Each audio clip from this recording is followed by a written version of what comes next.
जय श्री कृष्ण। तो चलिए शुरू करते हैं विजया एकादशी व्रत कथा। धर्मराज युधिष्ठिर बोले, हे जनार्दन, फाल्गुन मास के कृष्ण पक्ष की एकादशी का नाम क्या है तथा उसकी विधि क्या है? कृपया करके आप मुझे बताइए।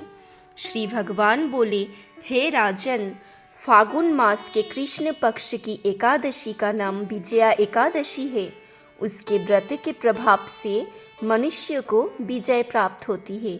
यह सब व्रत में उत्तम व्रत है। इस विजया एकादशी के महत्व के श्रवण व पठन से समस्त पाप नाश प्राप्त हो जाते हैं। एक समय देवर्षि नारद जी ने जगत पिता ब्रह्मा जी से कहा, महाराज, आप मुझसे फाल्गुन मास के कृष्ण पक्ष की एकादशी की विधान कहिए। ब्रह्मा जी कहने लगे कि हे नारद, विजया एकादशी का व्रत पुराने तथा नए पापों को नाश करने वाला है। इस विजया एकादशी की विधि मैंने आज तक किसी से भी नहीं कही। यह समस्त मनुष्य को विजय प्रदान करती है। त्रेता युग में मर्यादा पुरुषोत्तम श्री रामचंद्र जी को जब 14 वर्ष का वनवास हो गया, तब वे श्री लक्ष्मण तथा सीता जी सहित पंचवटी में निवास करने लगे। वहाँ पर दुष्ट रावण ने जब सीता जी का हरण किया, तब इस समाचार से श्री रामचंद्र जी तथा लक्ष्मण अत्यंत व्याकुल हुए और सीता जी की खोज में चल दिए। घूमते घूमते जब वो मरणासन्न जटायु के पास पहुँचे, जटायु उन्हें सीता जी का वृत्तांत सुनाकर स्वर्गलोक चला गया। कुछ आगे जाकर उनकी सुग्रीव से मित्रता हुई और बाली का वध किया। हनुमान जी ने लंका में जाकर सीता जी का पता लगाया और उनसे श्री रामचंद्र जी और सुग्रीव की मित्रता का वर्णन किया।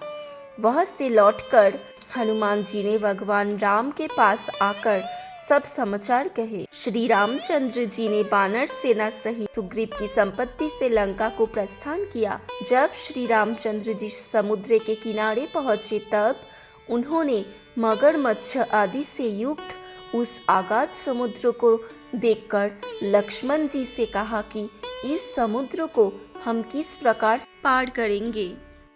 श्री लक्ष्मण ने कहा, हे पुराण पुरुषोत्तम, आप आदि पुरुष हैं, सब कुछ जानते हैं।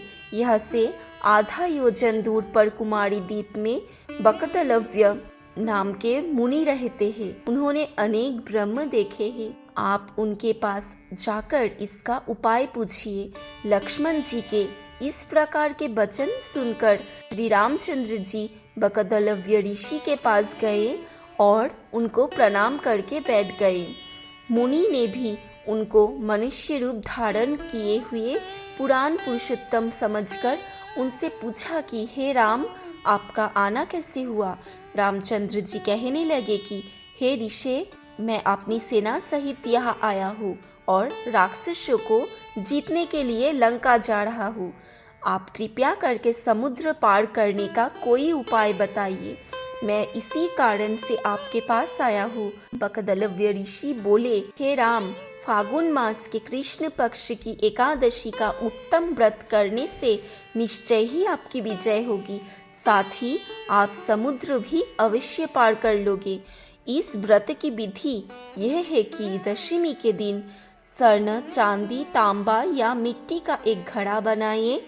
उस घड़े को जल से भरकर तथा 5 पल्लव रख वेदिका पर स्थापित करें। घड़े के नीचे सतनजा और ऊपर जौ रखे।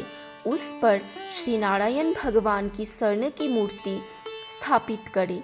एकादशी के दिन स्नान आदि से निवृत्त होकर धूप दीप नैवेद्य नारियल आदि से भगवान की पूजा करें। तत्पश्चात घड़े के सामने बैठकर दिन व्यतीत करें और रात्रि को भी उसी प्रकार बैठे रहकर जागरण करें।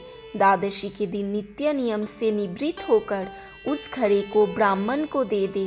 हे राम, यदि तुम भी इस व्रत को सेनापतियों सहित करोगे तो तुम्हारी विजय अवश्य होगी। श्री रामचंद्र जी ने ऋषि के कथानुसार इस व्रत को किया और इसके प्रभाव से दैत्य पर विजय पाई। अतः हे राजन, जो कोई मनुष्य विधि पूर्वक इस व्रत को करेगा, दोनों लोकों में उसकी अवश्य विजय होगी। श्री ब्रह्मा जी ने नारद जी से कहा था कि हे पुत्र, जो कोई इस व्रत के महत्व को पढ़ता या सुनता है, उसको वाजपेय यज्ञ का फल प्राप्त होता है।